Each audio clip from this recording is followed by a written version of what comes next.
When I first saw Barbers Against Bullets, what caught my attention, was the why are we doing this? And that's like one of the biggest things and the main things that we got to, speak to our youth about. What's our why? It really made me pause and think, why are the situations happening?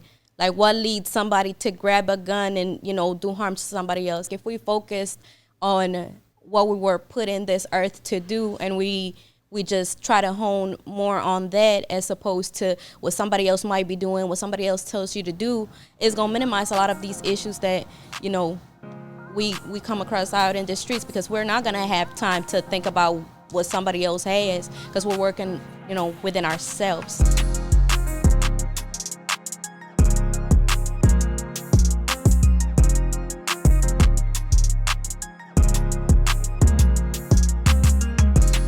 Good afternoon, everyone. I am DeMarco Curry with the Agency for Substance Abuse Prevention. I'm a prevention specialist, and today we're going to talk a little bit about Barbers Against Bullets. And I have a special guest with me today, and I'm going to let her introduce herself, and we're going to get rolling. All right. Thank you guys for having me. I am Josie the Barber. All right. So where you from? I am originally from Puerto Rico. Yes. I came here to the States back in 2012 when I graduated high school. How long have you been cutting hair? I've been cutting hair for 4 years.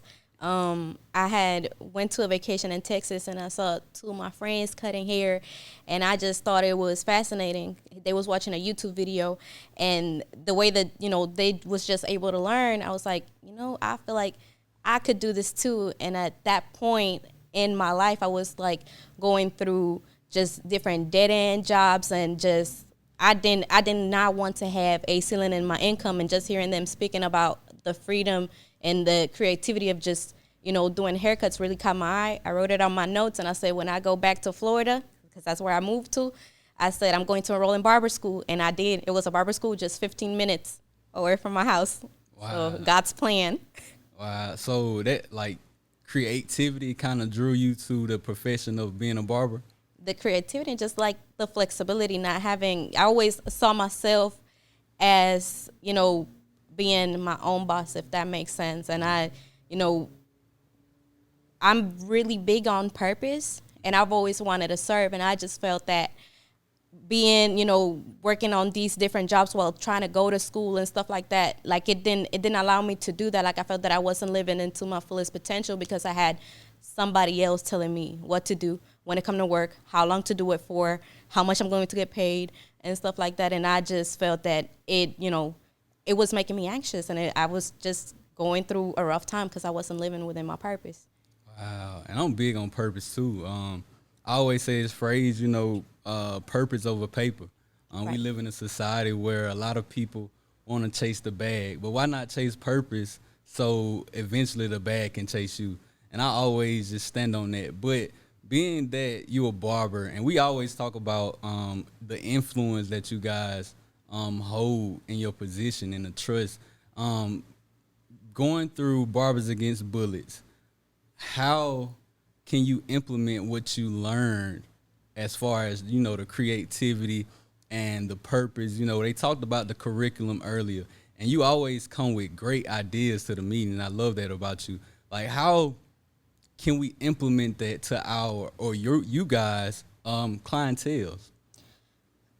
Again, I feel like, when I first saw Barbers Against Bullets, what caught my attention, was the why are we doing this? And that's like one of the biggest things and the main things that we got to, speak to our youth about. What's our why? It really made me pause and think, why are the situations happening? Like, what leads somebody to grab a gun and, do harm to somebody else? And I feel like, if we focused on what we were put in this earth to do, and we just try to hone more on that as opposed to what somebody else might be doing, what somebody else tells you to do, is going to minimize a lot of these issues that, we come across out in the streets, because we're not going to have time to think about what somebody else has, because we're working, within ourselves. And I feel like that's very important. Like, when we're focused on, our health, our mental, like, we're not going to have time to go and think about harming somebody else, if that makes sense. Yeah. And that why piece is so important.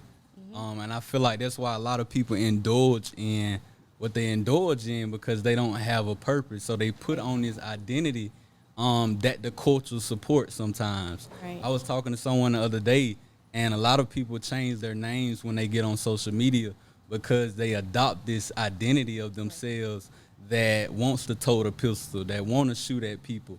That's the identity.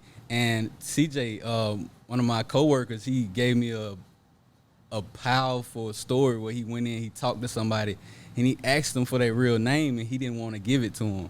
He gave him the nickname, and that's really a new identity that he's adopted. So knowing that why and understanding that why will change the psychological mindset on why would I go pick up a gun and kill someone that look like me? Right. And I can be serving a purpose or getting behind something that's going to change the community, such as Barbers Against Bullets. And just speaking on Barbers Against Bullets, and you're a mother, right? I am. You have a son, and that's so profound that you're here, and that's like the target group that we're trying to get, those young men.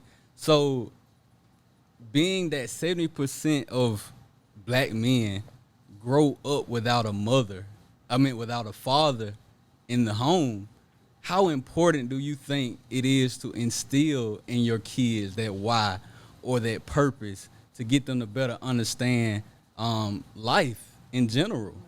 How important do you think that is? It is very important, and that brought me back to our first Barbers Against Bullets event. The day before Barbers Against Bullets, I was walking in the park with my son, and he asked me to play this song, and my son is 7. He asked me to play this song by XXXTentacion. I think it was called Hope, if I'm not mistaken.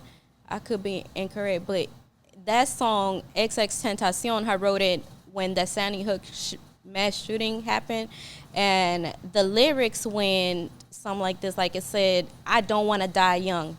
And my son, when he said, "Could you play me this song?" and he said, "Mom, did you know that he got killed?" I'm like, at first, I didn't know who XXXTentacion was. And I was shocked that my 7-year-old son even knew about this song. He said he got shot. And that even the more opened my eyes to where, I got to be here tomorrow and I got to bring my children. I went to the first Barbers Against Bullets event on Sin Park, and I brought my son and my daughter, and just having them see what was going on and explaining to them, it was impactful for me being a mother, and I have a son and my young daughter. Well, thank you for your conversation today, Jocelyn. We really enjoyed you. Thank you. Thank you all for tuning in. Be on the lookout for something big. This not only going to impact the community, but we believing that this go nationwide. So stay in tuned, and we'll see you guys later.